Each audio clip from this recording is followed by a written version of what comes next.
looking at this album and using one person that seems to have such an amazing influence on you, I'll call him Walter A because I can never pronounce his name properly. Athanasi, if it's okay. Right.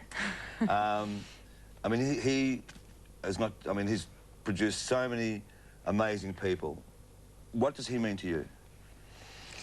For me, I mean, I learn a lot from Walter because he's a very, very talented and educated musician. But I think that we stretched a little bit on this album as far as stylistically what you would expect the Walter A. Mariah sound to be. Like on songs like Underneath the Stars, a lot of people ask me, who did you do that with?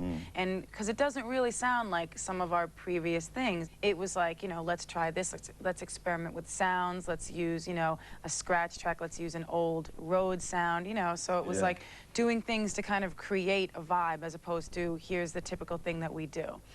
But I learn a lot from him, and I also, as a songwriter, when I want to go somewhere, because I'm limited as far as my playing ability goes, and the melody ideas come to me so quickly, he's so talented that I'll go no, yes, until he gets to the exact chord that I'm hearing, and he knows how to get there for me. Well, I mean, let's get stuck into the album. The first track, Fantasy, which is the first single. Just tell us about it.